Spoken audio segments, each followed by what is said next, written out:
क्या आप सबको पता है, जब हम अंतर्राष्ट्रीय राजनीति में नेशनल पावर की बात करते हैं तो नेशनल पावर है क्या? नेशनल पावर ये अंतर्राष्ट्रीय राजनीति की संरचना के केंद्र में होता है और प्रत्येक राष्ट्र ये कोशिश करता है कि उसका नेशनल पावर डिफाइंड तौर पर इस्टेब्लिश्ड हो, ताकि दुनिया में यह प्रारूप स्थापित हो पाए कि भाई इस देश के साथ टकराएंगे तो हम चकनाचूर हो जाएंगे। पावर बेसिकली किसी भी व्यक्ति या देश की वह क्षमता होती है जिसके माध्यम से वह दूसरे के व्यवहार, नीतियां, कार्यक्रमों को नियंत्रित करने का प्रयास करता है।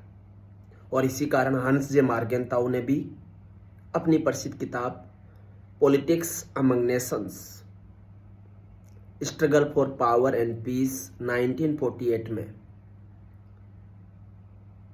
ये बताने का प्रयास किया कि अंतर्राष्ट्रीय राजनीति पावर के इर्द गिर्द ही डिराइव्ड होती है और उन्होंने पावर को ही साध्य व साधन दोनों माना है।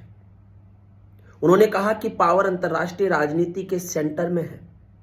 शिकागो विश्वविद्यालय के प्रोफेसर मार्गेंताउ अपने अंतर्राष्ट्रीय स्ट्रक्चर्स का रियलिस्टिक स्ट्रक्चर जो डिस्क्राइब करते हैं वो पावर के ही इर्द गिर्द करते हैं।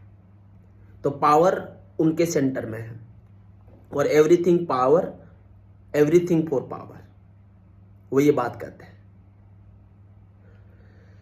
थॉमस हॉब्स के अंदर हम आ जाते हैं। थॉमस हॉब्स क्या कहता है कि शक्ति एक अनवरित चलने वाली प्रक्रिया है जिसका अंत मृत्यु के साथ ही होता है।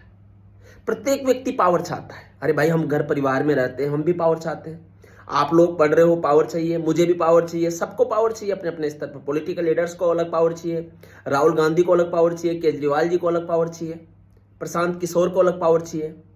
रियलिस्टिक पॉलिटिक्स का स्ट्रक्चर्स पावर के ही इर्द गिर्द घूमता है और पावर महत्वपूर्ण है।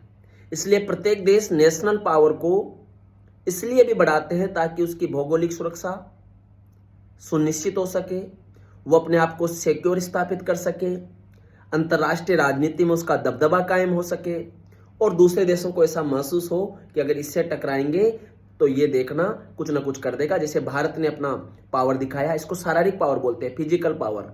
अगर आईआर की लैंग्वेज में कि सर्जिकल स्ट्राइक कर दिया, ऑपरेशन सिंदूर हुआ। तो ये आपको याद रखना है, नेशनल पावर किसी भी राष्ट्र की वह क्षमता है, वह सामर्थ्य है जिसके माध्यम से वह दूसरे देश के व्यवहार को, उसकी नीतियों को, उसके कार्यक्रमों को प्रभावित करता है। धन्यवाद।